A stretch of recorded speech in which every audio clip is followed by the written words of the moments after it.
Welcome to this thrilling webinar series brought to you by MATANGA Research in partnership with Seke Farm Fresh. My name is Zanda Pemba. I'm the CEO of MATANGA Research, and I'm your host today. And with me to give you this amazing webinar series, we have Shylock Nyengwa from Seke Farm Fresh and Tyrone Green. It's going to be really informative, this first session.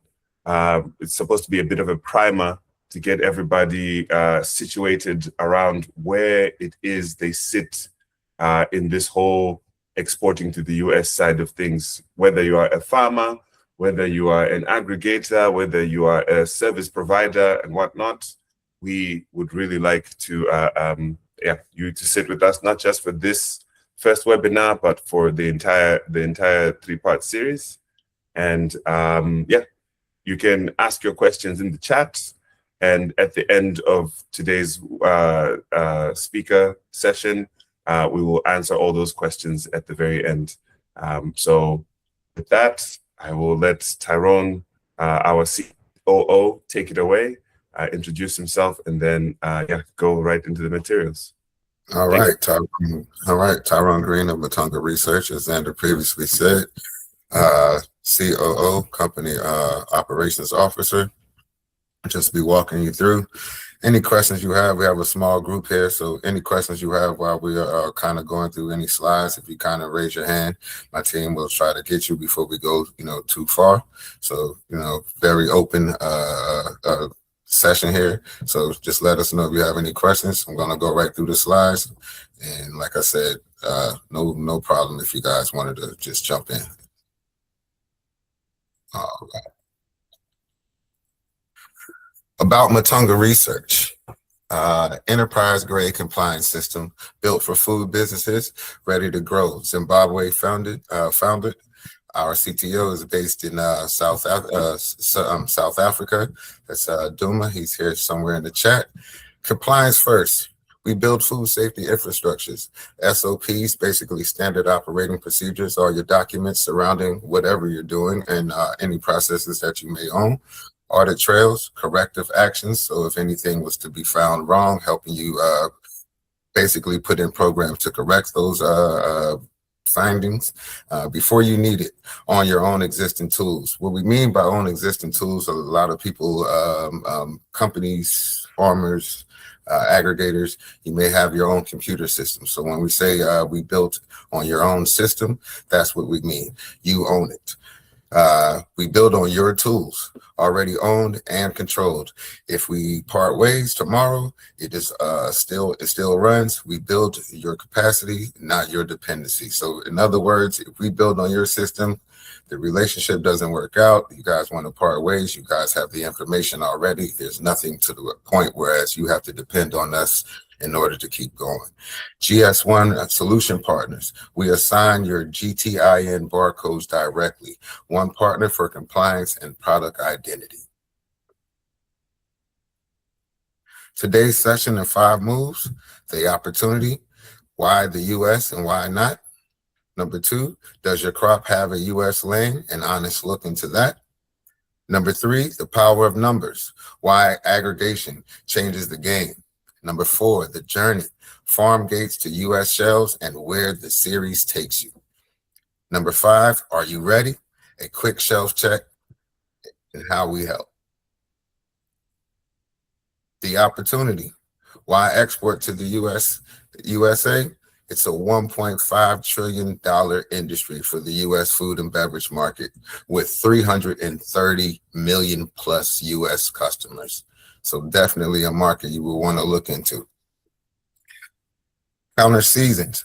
You harvest when the US is in winter. Premium price windows for fruit, vegetables, and specialty crops. Specialty and ethnic demand. US buyers actively want unique origin, authentic foods that are hard to source elsewhere. Diaspora pull. African diaspora communities seek the home country products they grew up with. So big African community here in the United States. Sandra and myself are located here in Philadelphia. We have a big growing African community here. That's what we mean by that. Premium position. Grown in Southern Africa, carries a story buyers pay more for. So here in the US, one of the great marketing tools is the story behind the product. Does your crop have a US lane? The honest answer, some crops have a clear lane, some are conditional, and some are very hard. Knowing which one you are before you invest is the whole game. Strong lanes, specialty and ethnic foods, counter season, fresh produce, premium origin story crops, paprika, chilies, specialty herbs, selected fruit. Conditionals, volumes and certifications, dependent commodities demand exists, but you complete on scale and price. Hard, restricted, meat and live animals, USDA, we definitely know moving livestock or live animals will definitely be a bigger jump or a little bit more red tape to go through. One farmer rarely fills a container. Together, you can. A single U.S. buyer may need 5 to 20 containers a year consistently. Very few farmers can supply that alone. This is the wall most first-time exporters hit. Look at who registered today. 5 of you grow paprika or chili. 4 you grow tomatoes, several grow cabbage, spinach, and peppers. Alone, none of these is a container. Pooled, they are volume a buyer takes seriously. This is the aggregator. Seke farms, fresh food pools, small producers into export grade volume on one compliance backbone. Visibility is leverage. When a U.S. buyer can see you, your volume, your records, your identity, you stop being the anonymous farmer, a middleman buys cheap, a middleman where they buy cheap. You can supply who can demand a fair share of what your crop is worth. So definitely spoke about that. There's power in numbers, as we were just speaking about. And as you have a lot of your documentation and records together, you can kind of demand a little bit more pricing. Your documentation, your presentation of your actual product is a stronger sell or a stronger marketing tool. And maybe this is a good spot for like the previous slide for Charlotte then. And just tell us a little bit about the aggregation piece. Yes. Charlotte? Fantastic. Yeah. So I think the key is, for me, I'll speak mostly from capacity constraints around Zimbabwean farmers. Okay. And I think you should have also let people know that the cover page is you actually standing at Seke Farm Fresh. Yes, sir. Yes, I will. Yes. Yes. So that's the Matanga team visiting our plot in Seke, or visiting Seke Farm, and that's a watermelon crop that we put during the rains. In fact, it's one of those gumbo planting that we've done. But basically, in terms of so when you're looking at you call it what, a 28-foot container, that's about 28 to 30 tons of produce, roughly. That's required to fill a specific container. And if you then have to be dealing with cold room, a cold chain or cold room facility, again, I think that complicates the capacity and the proximity with which you can produce your products. So typically, one of the motivation is Seke Farm Fresh is we are in that space, is small hectares, but quite passionate in terms of expanding our markets. And I think for a lot of the small scale producers, there is a high variability in the Zim market, particularly if you look at the onion, cabbage, tomato, cucumber, and so on. We know tomato is at the prime now, but that's not guaranteed in terms of having a sustained price to allow you to break even and so on. So also looking for those opportunities. But like what Ty says, if the scale of business for the US is minimum 5 to 20 containers starts making economic sense. And the whole partnership with Matanga is to work through us in helping bring together like-minded partners where we can start pulling our products together. And basically pulling products together means harmonizing your agronomic practices, your planting dates, the type of chemicals that you use. And again, that's the leverage, I think, of working with Matanga, because they understand how and what certifications you need to apply for in order to get into the US lane. I think it's an opportunity for small scale farmers. I know a couple of people on the call who basically in the same space, but they could be working with natural products.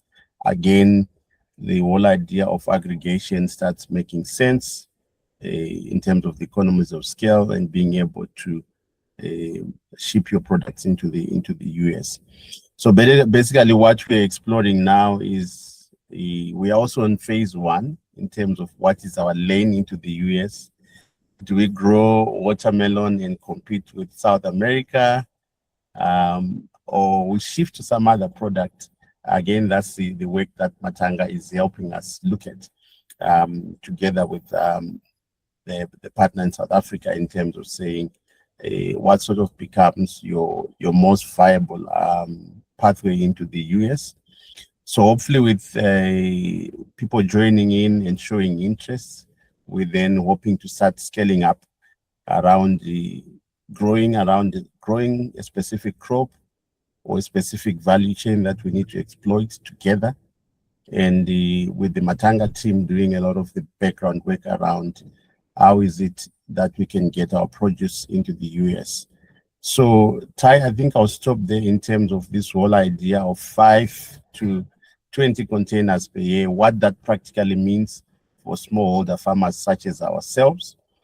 And also sort of making it clear for the rest of the participants that we are also on that lane where we're still discovering what is our entry into the US. So it's a journey that we're inviting people to travel with us. And as a local partner for Matanga, I think we're easily accessible. Our contact will be shared at the end of this webinar to allow us to start having these conversations around what volumes should we, sort of what crops should we pull our resources and time together, our expertise, what should we grow, and then Matanga can then be of value add to the consortiums or to the partnerships that we start forming and help us access more reliable and at times more profitable markets in the US. And also, I think what's also key for Zim farmers or Zim producers is the margin that the middleman takes. I think it's a huge concern for a lot of the smallholder farmers like ourselves, particularly when you want to go into the export market. So it is our hope that the partnership with Matanga will ease some of these pains that are clearly documented in the Zimbabwean market. But I'll hand over to you, Ty, and I'm always free to answer and respond to questions if people need clarifications. All right, thank you. Appreciate that, Shylock. Thank you. And yes, like you just stated, we're here to kind of help you with that journey. Get over some of those hurdles and mountains that you may think that it's like, hey, this is impossible, or we don't truly understand. This is what the whole Matanga team is here to bring, some type of clarity or understanding for you. The journey, farm gate to U.S. shelves. We walk the whole path across these 3 session series. Today is the map. Access readiness, that's what we're going to do today. Regulatory setup for session 2. Session 2 will also touch on standards and records. Session 3, step 4, find your US partner. As well as step 3, we will deal with logistics as well as customs, and then marketing entry for your final step. One fear to retire now. FSVP is the U.S. importer's job, not yours. You are the supplier who provides the records that lets them do it. We help you produce those records. FSVP is basically the Foreign Supplier Verification Program. And what we're basically stating, just like Shylock just previously stated, we're here to help you walk through that process. So it's not a scary process at all. Not saying that we are the gurus and king of these processes, but we do have a good understanding of a lot of the programs here in the US, and we're definitely willing to help you walk through those. Phase 1, are you ready to export? 4 honest answers will save you time and money before you invest. Question 1, can you supply consistently? U.S. buyers need reliable volume. Aggregator pools small producers to meet the scales together. Are your products certifiable? U.S. retail may ask for recognized food safety certifications. We help you map which one your buyer needs. Question 3, do you have a system for the paperwork? A U.S. shipment needs certification, notices, and records that needs a real system, not spreadsheets, not a file folder system, not a if you do have a paper-based system, that paper-based system can be digitized. So having a paper-based system isn't terrible, but it is something that you may want to look into upgrading. Question 4, is there real U.S. demand for your crop? Confirm a buyer wants to what you grow and at what volume before you invest in exporting. How MATANGA helps and how to start small. Or orientation. Gap analysis of your current compliance posture, what is missing, who owns it, what it costs to fix. So basically looking at your systems, kind of finding where you're at this point in time, where you're trying to get to, and then the gaps in between that's stopping you from getting there. Foundation, build your controlled documentation library, SOPs, basically standard operating procedures. These are the step-by-step procedures that you take to actually complete your daily task. Framework and field logs on your existing tools. So if you are watering or injecting any pesticides and things like that, you're basically logging those things, and you have a paper trail behind who, what, when, where, and what times you did those things. Intelligence, layering in automation and AI to draft procedures, digital compliance, and surface gaps before an auditor does. So what we will basically do is help use different current technologies today. You guys have heard of AI technology and how it's been running wild in the world. We have figured out a way to help use that to kind of expedite some of the time frame that it would take to do and build some of these procedures and systems. Scale, extend the standardized system across multiple sites, farmers and aggregators. Every facility audit ready. So you guys get a good picture of what we're stating there. You do not need to start with a big commitment. Start with a low cost orientation and gap analysis. What is missing? Who owns it, what it costs to fix. You see the value before you invest further. Consult and capacity building or on tools you already own. So as we stated before, we'll help you guys kind of build this system, get through the red tape and all the documentation and paperwork, and all of this will rely on your computer system that you currently have now. No new products added, nothing extra bought. All of this will exist on your existing system. Next steps, your journey starts now. Confirm your crop lane. Is there a real U.S. demand for what you grow? Book a phase 1 call or bring your crops to our follow-up. Number 2, know your volume. Can you reach roughly 5 to 20 containers a year on your own or pool with others? Number 3, aggregator pool. Pool with other farmers through Seke Fresh Farms. Through Seke Farm Fresh to reach exports, grade volume together. Then register for session 2, which will be held on Friday, June 26th. Labeling, records, and traceability with the, we will also have a guest speaker from the GS1. GS1 will be speaking on labeling. So if you haven't already, sign up for the session 2. And in session 2, we will elaborate on those few things: labeling, records, and traceability, as well with the guest speaker. Right now, basically, going to wrap it up at the end. You're looking at Xander Pemba here in the picture here at our visit, same day from Seke Farms. Going to open up this floor for any questioning that you may have, and then I'll let the team jump in and hit on any other points that I may not have elaborated on. Thank you. Yeah, thank you so much, Ty. Really nicely done, and also thank you, Shylock. Yeah, just to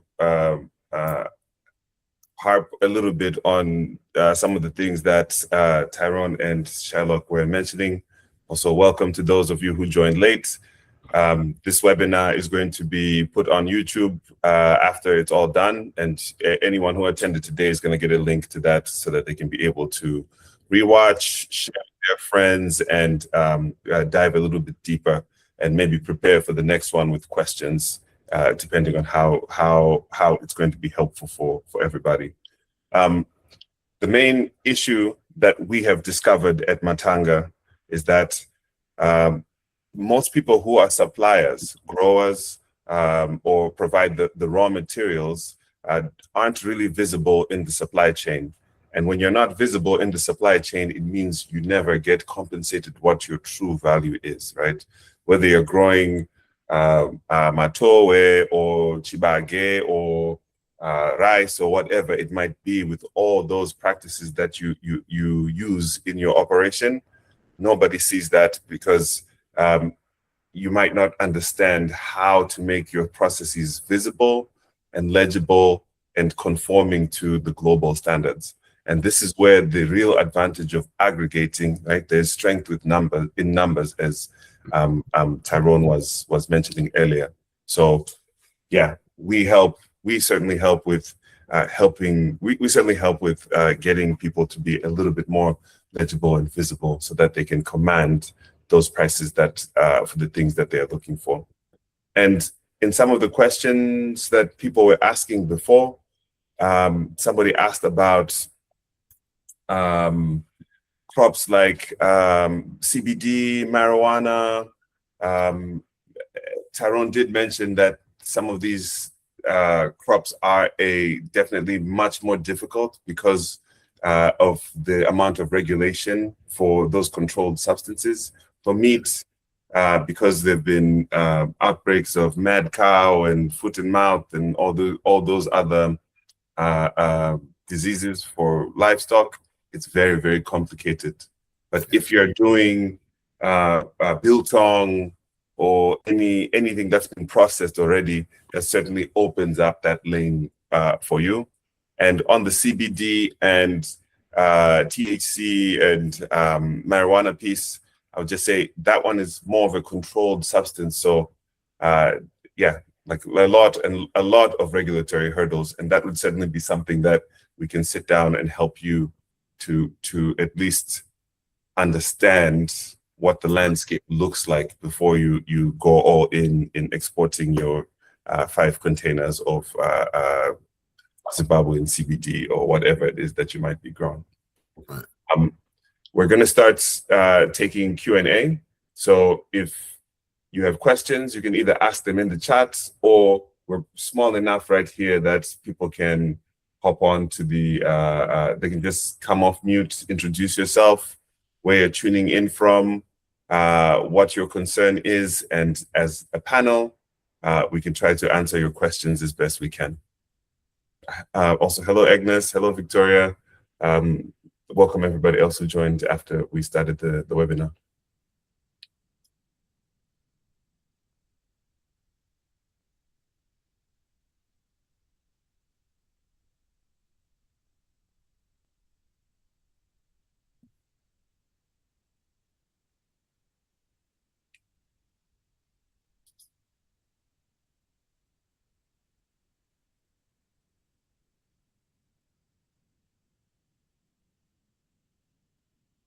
Okay, I guess I can ask, just like we were doing before we started the official webinar, to the people who joined after we started, what are the pain points? What is the specific pain point that you came to this webinar hoping to see addressed or to get information about?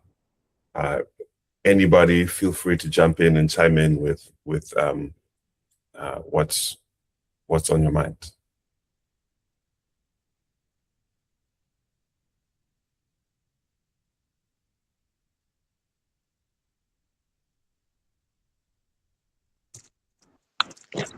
Hi. You say that there's there's a system, like they have to track systems, not only paperwork or those spreadsheets, but I wanted to ask, in the systems, does Matanga as in do it for us, or it's something that we have to do on our own? If we have to do them on our own, what sort of systems do we put in place for us to in conjunction with the paperwork for us to export? I think that's my question. I suppose. And before you answer that, also, Xander, I was going to chime in and just ask in the sense of what type of systems kind of exist right now with the audience that we do have, and how are they documenting some of their current activities today? Whereas I guess that'll help understanding where they are, what we're talking about, and how we build that bridge to connect the two. Actually, I was going to put that question to you. I can chime in about what Matanga can do for them, but as far as yes, that's what the question I was going to pose to the audience, in the sense of just posing the question to the audience to help with that answer, Ralph. How are you documenting your systems now? Is it a paper-based system? Do you have a computer? Are you doing it digitally? How are you documenting it? Okay, so most of the paperwork that I've been helping most of the farmers do is they have been, let's say, they spray today, right? And then they document and say we sprayed this kind of a chemical, and then they write it on paper, and then we also punch them in a computer and say we sprayed such and such and such. And then when it comes to irrigation, we say we have irrigated these kind of mills, and then we go on maybe to say, let's say we go on to say we planted this. I think you get what I'm saying. And then another quick question to kind of give a little bit of clarity. As you have different lots or whatnot, are they marked, or how do you identify your lots or whatnot, your different sections of the farm? Are you able to like segregate them by identification numbers or so, or sections? Okay, I think it's the section system. Let's say we say we're planting this on this section, right? And then we just write, let's say there's paper, we say this is the paper section. Then we go to the next section and we say this is for peas, this is the peas section. And then that's how okay, so they're just separated by crop. Yes. In other words. Yeah. Okay. Yeah, that's understandable. And it sounds like you have a good foundation, at least, to build on. In a sense, some people may be doing this in a sense of like, I know everything, I have everything documented up here, I know what I did. You know what I'm saying? And that's not going to work for a U.S. auditor, at least if you have the paperwork or a existing computer system already. That's definitely easy for us to work with. A much lighter lift. Yeah, and just to add on what Zutar and Tyrone, what people want to see what regulators will want to see is that you have a clearly documented system and an understanding of all the processes that are going on at your facility to produce, let's just make it up, avocados. You know when you planted them, what you sprayed on them, when you harvested them. And if you're harvesting, even if it's one section of avocados, if you're harvesting on different days, technically those should be different lot numbers. Just in case something happens to the stuff you harvest on Wednesday, you discover something is wrong with that, and you need to segregate that from the stuff you harvested on Monday, Tuesday, and Thursday.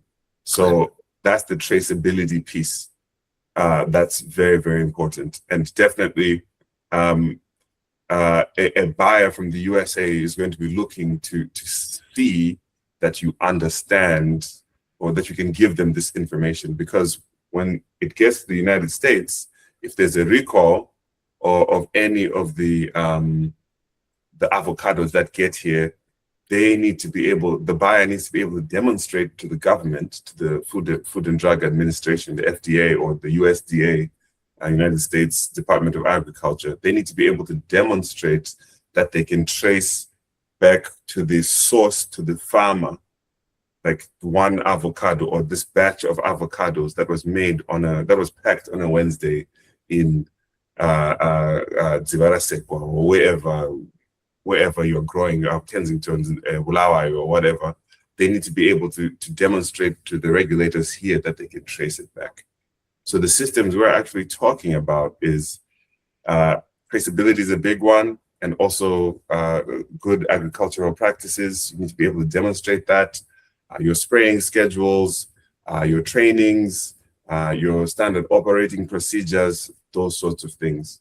Now, when people don't have those systems ready, that's when a middleman can come and say, you know what, Ralph, I can take this container of avocado for you and give you less than they're worth, because you don't have the paperwork to say, no, actually, my stuff is high quality. This is all the paperwork that accompanies it, and this is the market price for it, and like pushing you to be a little bit more visible in this negotiation piece. Well said. And another way to look at the traceability, and how he was saying what you may harvest on a Wednesday versus a Thursday versus a Friday. Say you do have an issue and you harvest Monday through Friday, and there was an issue on Wednesday because of those harvesting practices. Say we just take Wednesday out and they say Wednesday was bad, you're still going to get paid for your Monday, Tuesday, Thursday, and Friday crops. So having that separation, that traceability, and that documentation will help on the back end if an issue was to happen, as we were, Xander was just previously speaking of a recall, and we just had an issue with Wednesday. Whereas I've seen issues happen and the documentation isn't correct, whereas everything goes. Now you get paid for nothing. So having that separation and that documentation is key, especially if an issue happens. Okay, I really understood. Those small. I really understood that those small procedures are very important. Thank you. Yes. May I also chime in there? Yes. I'm curious as well to ask, the places where you operate, would it make sense to do recording of a mobile app?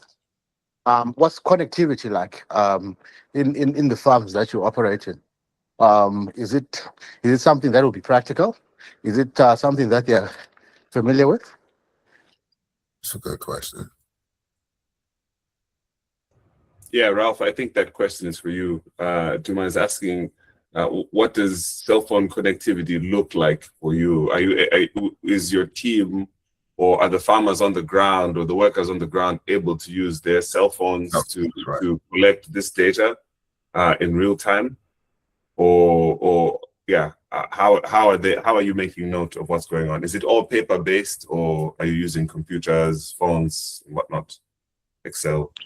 Okay, let's say for phones, the basic thing, let's say they have their phones to take pictures. Let's say they find something wrong.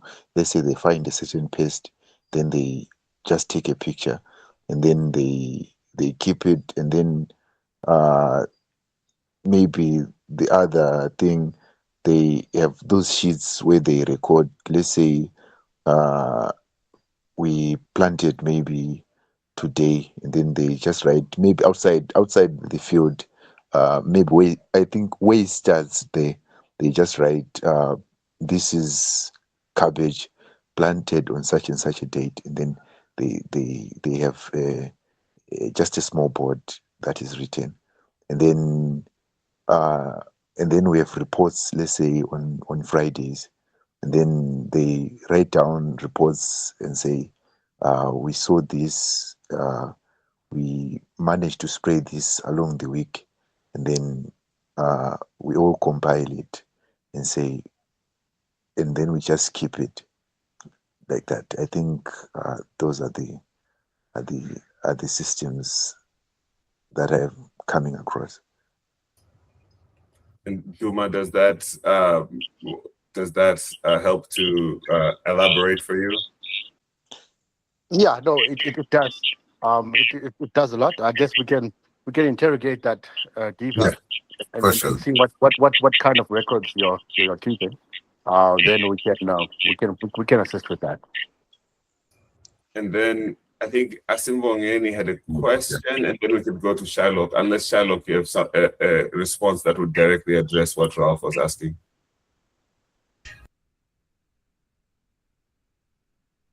And Shylock, you're muted. Yeah, a quick addition is, I think online, offline systems will be ideal for our context. And the connectivity is not so much of a privilege. Obviously, for Seke Farm, we are connected, I think, because of our proximity to Harare, Starlink, and all that. But you find that if we move further away from the furthest field, you don't have Wi-Fi connectivity there. So online, offline systems will be great. But I think the point Ralph is making, which I also wanted to address too directly, is usually those systems, they don't pass muster. So if you've got a book, at times the board is written off, there's no systematic way of, there are no logs that this has been entered. Some actually want you to have sensors, data that is collected automatically. You've got your moisture sensor, chameleon sensors in the soils doing the automatic recording of data, reporting on the nutrients. And then what's also key is the types of chemicals that you spray. So for example, I would just say, oh, I sprayed 2 tabs of Luta, but what active ingredient did I apply? Do I adhere to the PHI for each of the crops? There's a lot. I think the point that the Matanga team are impressing upon us is, yes, we have those systems, but they really need to be upgraded in order to meet the global standard for us to also then compete in the global marketplace. I'll stop there for now, Zander. Gotcha. Yeah, thanks, Charlotte. I think we have a question from Asimbongeni. Yeah, thank you. Just a quick question to say, do you guys cover wild fruits, baobab, tamarind, the stuff that is naturally picked by communities in our forests?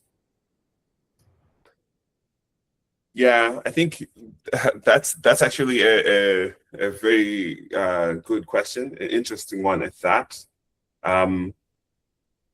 Yeah, I think a system would have to be made for how you record the batch numbers and how it was grown. But I think that those kinds of fruits will fetch a premium because they are wild. They're wildly grown, and usually no chemicals or anything like that that make it into those fruits. Yeah, that would certainly be an interesting path to go down. Wild harvested fruits and vegetables and grains and whatnot. But yeah, it's certainly an interesting challenge, and yeah, I won't say no, I would say with some level of research, as long as it's got a certain trade number, I think it can definitely be traded internationally. We would just have to look at it on a case-by-case basis. Maybe ask him if you have like a list of the kinds of things you're thinking about, the kinds of fruits and vegetables you're thinking about.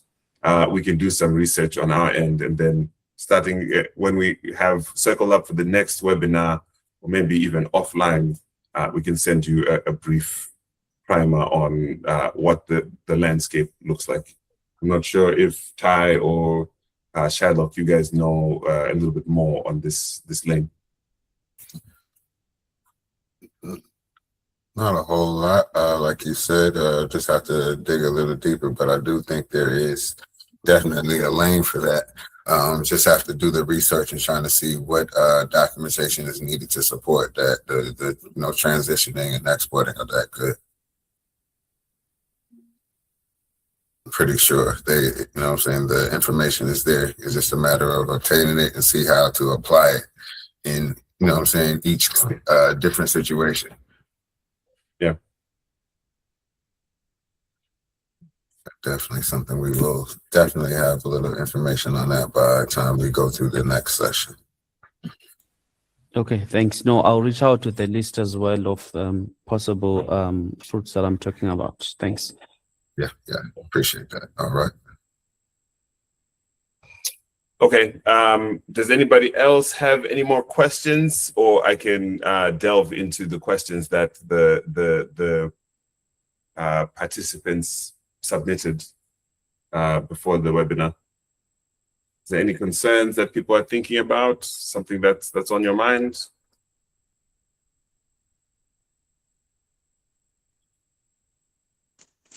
Hi, everyone. Hello. Hi, Agnes. How are you doing? I'm good, thanks. Sorry I joined late. So in terms of maybe, I wanted to ask, is there any certification that one needs to have to be able to qualify for export, or maybe there's just some checks and balances or systems or checks, a checklist maybe used to say I'm growing my strawberries, or what's needed for me to be able to export? Is there some certification that I need to have, or is just maybe to make sure that I've got a system which tracks in terms of what I'm planting, what I'm spraying, and also maybe when I'm harvesting? Shylock, do you have any visibility from that side of things? And then we can speak about this side of the... Yeah, definitely. I think which is what we need to cover in the next two series. But basically, they recognize GAP certifications, good agronomic practices. And depending if it's the strawberry, there's a specific certification you have to go for. And those tends to be quite expensive, which is, I think, one of the things that we're trying to get Matanga to help us address. Obviously, aggregation can help with the product, but I've seen aggregation doesn't help with the money, because at times you need 50, 60K to get those certifications done. But definitely, yes, there are certifications that are required, which basically stipulate your growing practices, the types of chemicals you use, when to harvest, what temperatures to keep between one cold room to the next, and so on. So definitely there are a lot of requirements there, and once you fulfill those, the inspections of your sites, as to stainless steel, your ablutions, your worker contracts. So there's a lot that has to be sort of certified before you're then allowed to move your produce. So the short answer is yes. And then on the natural products, there is a huge market for natural products, including baobab. And baobab is already making its way into the US, obviously through a different lane. And the natural oils that are also extracted from baobab. And then part of the other market that people are exploiting is the cosmetic markets in Japan, Korea, and so on, mostly coming from natural products. So there is a huge scope for natural products. And then I think what's key for Asim is, does he have an estimation of the annual harvests in terms of what potentially comes out of these ecosystems? That would then warrant that there is a business case for the Matanga team to look at it. And then we work backwards and develop the value chain. Over to you, Zach, on the question submitted. Yeah, and on this side of things, just like Tyrone said earlier, the foreign supplier verification program is nothing that you would be burdened with. It's the responsibility of a US buyer. So basically, Zanda Strawberries in Philadelphia is buying Agnes's strawberries from Zimbabwe. I need to demonstrate to the USDA and the FDA here that I have done my due diligence when I was getting these strawberries from a supplier who's outside of the United States. Even if they were inside the United States, there would be rules and regulations for them to satisfy before they even became my supplier. So, and again, we will delve into these the finer parts of what it is that, from a regulatory standpoint, people are looking for on this side of the pond. And to your specific example of strawberries, what you have to think about for fruits that are perishable, and I think Shylock was alluding to it as well, is how do you store them, how do you protect them, and how do you get them here on time without them spoiling, without any spoilage or damage. And that's where it probably wouldn't be lucrative to do, a pallet or two of strawberries, because you have to, the best solution for strawberries is probably to put them on Air Zimbabwe or South African Airways to bring them to New York or California or Florida or wherever your target market is, and that gets prohibitively expensive. So I think for highly perishable goods, the best angle would be aggregation. There's strength in numbers. If you're bringing in 20 containers of strawberries, then it's a different story. Yes. Hello, everyone who just came in. Pedzisai, welcome. Tinashe, Madienyu, Aaron, hello. We're just in the Q&A section of the presentation. If you showed up late, that's okay. It's perfectly fine. On Monday, the recording of this webinar is going to be put in the, we're going to put it in the YouTube, on our YouTube channel, so that you can watch, you can catch up, and you can prepare for webinar number 2. We're just taking questions right now. So if you have some specific questions that you would like to ask, you can feel free to come off mute and ask your questions, and our panel of specialists will do our best to answer the questions that you have.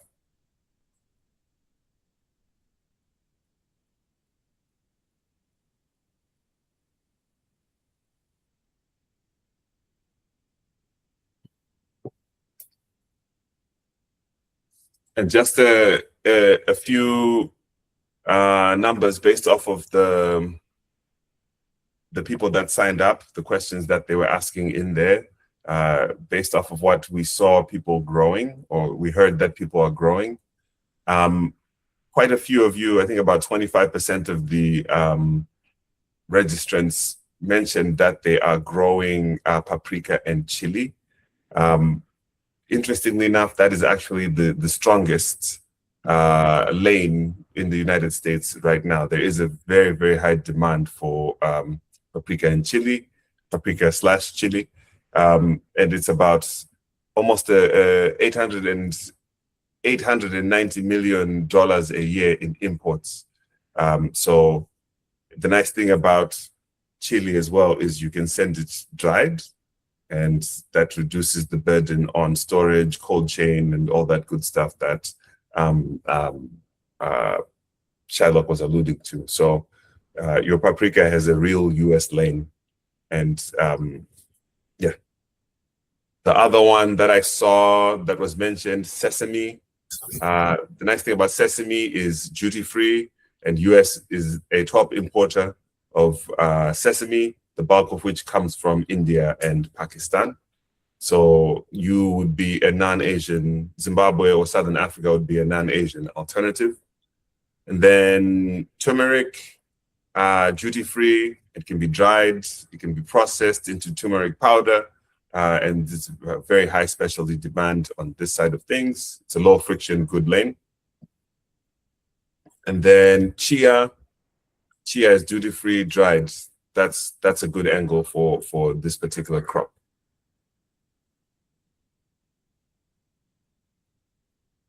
And then the conditional ones, there's a high demand, but you run into some other legislation and cold chain issues. And if you aggregate, you could compete on scale. That becomes, your fresher vegetables like tomatoes, green beans, cabbage, lettuce, potatoes, sweet potatoes. Those are the things that you could compete on in volume. But just remember, the United States is bordered by Mexico on the south, and Mexico also grows some of these crops in high volume. So in order to compete on price, you would have to be bringing in the high volume from that end as well.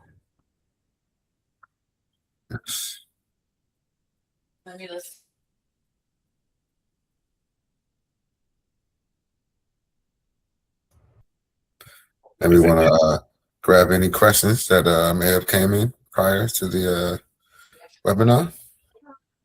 Let's see. Got about 30 minutes to make sure we address those questions. Someone asked, here, let me just pull it up real quick. Someone asked if it's even needed to have a consultant to navigate this space, or if it's something that they can do on their own, and if they want to do it, what advice you'd be able to give them? Oh, the question is posed to myself. That's what you're posing. You get questions, right? No problem. Definitely don't want to come across as someone who's pitching or making you feel like you have to move in this direction. As you can see from the pictures, we actually visit Zimbabwe and Seke farms. This was a discussion, and we realized that there is pain points, or there's a lot of hurdles and red tapes. And what we learned and understood was there's a lot of misunderstanding of what is needed and what is not needed. So as a team, MATANGA Research, we became a pain point solution company. So more so in the sense of the middleman kind of helping you build a bridge to help you get over those hurdles. Can you do this by yourself? Yes, you can possibly do it by yourself. But as we were speaking from an aggregator perspective, there's more strength in numbers in a sense. So why take on this responsibility of 20 people when you can just join the team, play your part, and have everybody else kind of like, do their expertise in a sense. If it could be done by you, more power to you, whoever posed that question. There is hurdles. I mean, if you did want to sit down and book a session where you can ask questions to kind of like help guide, I mean, we are here for that as well. You know what I'm saying? But I would think it would be a lighter lift from this side if we were to deal with the regulatory and compliance part. And then as a farmer, I'll deal with what I know. As an aggregator, I'll deal with what I know. So just kind of like spreading the hats in a sense. Instead of you wearing 10 different hats and worrying about 10 different things, you kind of like stick with what you're the expert at. That's the farming part of things. We deal with the compliance part, being that we're on this side of the fence and been kind of building in that arena for probably the last 20 years. And Shylock, do you have anything to add to that? Like if someone wanted to go it alone, which is perfectly fine, right? Perfectly fine. Just before you answer, Shylock, I know I invited that question. Then just to say, our role in this whole process is to demystify what compliance looks like across the entire supply chain, so that you as a grower, you as a producer can get the maximum value out of all the hard work you pour into your processes, your growing, the ups and downs of weather, rainfall, the cost of mshonga, and all these other things. So we want to demystify this process for you. And what we do is the system we help you build or structure is something that after our interaction is done, you keep.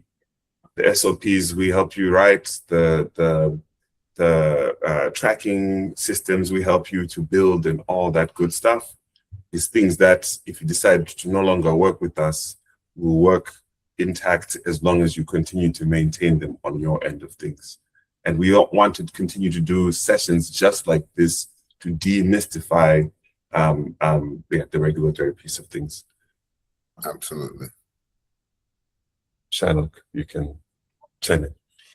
Yeah, I think for the niche market that we are hoping to be working and supporting, it's next to impossible to do it alone. I think if you want to go far, the African proverb says you work with others. Because I think the commercial agricultural sector in Zimbabwe is not that big at the moment. And I know there are commercial contracts where if you look at the blueberry industry, I think there was an injection of about 10-point-something million to make sure that raw outfit gets going and they get their product in Dubai and these other places. That is a different arrangement altogether, and not a lot of farmers are privy to such types of capital in order to set themselves up and just go into the market. So for the small scale farmers, which I think is 90-95% of where you potentially get your products in Zim, it's not possible, and I would not advise that you carry more burden than you need to carry. Offload it, give it to others, it becomes lighter, and then you can walk the journey with others. Hello guys. Hello. Hello. Thank you so much for this wonderful meeting. I'm actually at work, so I'm happy that you're going to upload a recording for this meeting. So I will follow up on that. Hope you're going to share with some contacts here in America. Thank you so much. I'm going to be exiting now. All right. Thank you for your attendance. Yeah. The network is a bit bad, but thank you so much. Yeah. All right. Thank you. There was another question about how do I even start the journey, the licenses. Several people said the journey itself is the mystery, and I think we just answered that, right? People asked specifically about licenses, and I think the 6-phase map is the whole work. Maybe Ty, you can go to that 6-phase map. Yes, sir. I was just on it. Yeah. So again, to those of you who are like, well, how do I start? Well, I don't even understand. That's what this webinar is all about. Today is just to assess readiness, to help seed those questions for you, or to set the table, if you will.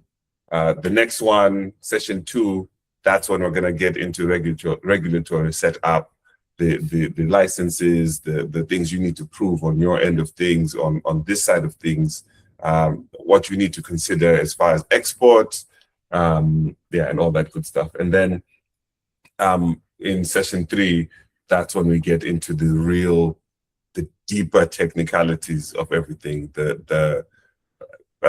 all the alphabet soup of things, the FDA, FSIS, and all these other things. That's when we really get into that. But today was really meant to be more of a primer. And then another big element in the questions people asked was volume and timing, and getting paid. But yeah, I think Shylock, you touched somewhat on container economics and why pooling smooths the volume. maybe Shylock, you can tell us like some examples of what you've seen be successful when people aggregate. Do you have any live examples that you can point to? Maybe not anything that you're under NDA to not expose. I think Chile has been a success. Then I think sorghum for the local market. I think through WFP and the local private companies, but with that cacholo chili that's getting exported, then I think closer to what Asim does is the Elephant Chili Pepper Trust. I hope I got the name right. Where basically they're working with farmers in conservation areas where chili is being used as a deterrent to elephants not crossing into fields. Then it's harvested, it's then aggregated and sold. Then if you go in the dry areas, like in the Zambezi Valley, you also have huge aggregation efforts going on around sesame because it's not palatable to elephants, so it can actually be grown in these ecosystems. So for me, I think I see a lot of combination of your conservation plus other benefits working quite well, because that's where you've got the benefits of scale. These are huge biomes when we're talking in terms of Zim, the entire Zambezi, lower Zambezi, the southeast lower veld. Those are not good rainfall areas, but people are taking opportunities to sort of double up the conservation benefits plus XY crops. And then I think Rosella is also being aggregated and sold. And then you have the baobab, we've talked about it, it's also happening. But I think the model that we are pushing for is beyond small scale farmers or small scale landholders as collectors to shareholders. And basically, I think that's where Matanga could potentially come in and be a value add to this process. Because for some of these, farmers are simply collecting, putting to a specific location, people buy, that's the end of the story. Any of the gains along the value chain, those are accrued to the company and not to the farmers. But if you also want to look at examples, you can look at Kenya. They call it what? Anyway, I'll provide more info. But Kenya, they actually sell crafts and wares in the US. And the company is set up such that when markets respond more positively in the US, the additional profit that accrues within the US is then sent back to the craftswomen in Kenya. So that's sort of the model that I think we need to be pushing for. It's more sustainable, it's more viable, it's fair, it's equitable. And I think that story also sells. Like what Tyrone says is American, you've got specific people who just buy the story. They don't care about the product. They buy the story. So yeah, those will be examples off the top of my head. So it's possible to aggregate. People are doing it. But I think we need a competitive model for doing that. So that's why I think there's still room for players such as Matanga to come in and hold that space for a lot of the farmers in Southern Africa.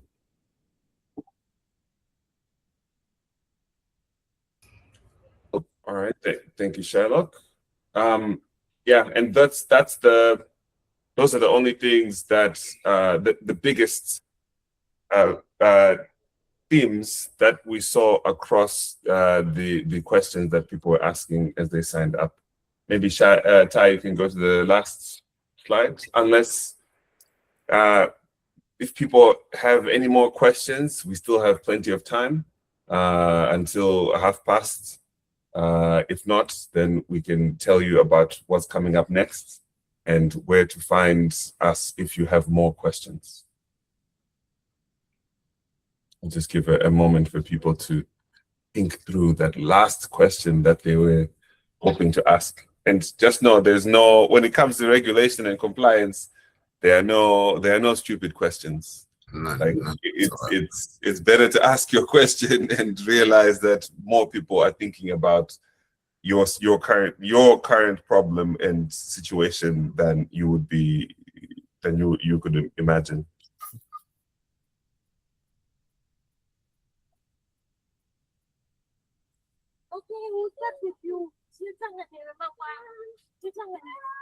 Okay. I think that we can wrap at this point. Again, just some housekeeping things. The website, the webinar is going to be posted on our MATANGA Research website. You can find more information on that. It's probably going to be up on Monday after the team gets to go in and do a little bit of editing here and there. And then the next session, that's going to be more getting a little bit deeper down the rabbit hole, if you will. We're going to be talking more about the regulatory sides of things, the infrastructure you need in place in order to be able to become visible in the supply chain, and what it means to aggregate with your friends. And then the link for the next webinar is the same. You don't have to do anything different. We will send you a reminder ahead of time. But feel free to invite your friends, your enemies, your sisters, brothers, cousins, mothers, puppies, everyone to sign up for the webinar. We really enjoy hosting. And also, if you have any questions between now and then, the email to reach us at is team@matangaresearch.com. And we will make sure to get back to you before the webinar. And if not, we will pull those questions and find the common themes such that we can address them at the next webinar. Unless anyone else has closing sentiments, I just want to thank our co-hosts, our co-contributor from Seke Farm Fresh, Shylock, and everybody who signed up to support this webinar today. Tyrone, thank you so much for leading the charge on the Matanga side of things. Yes. Thank you all for attending. Everyone enjoy the rest of your day. Thank you. Thank you. Cheers.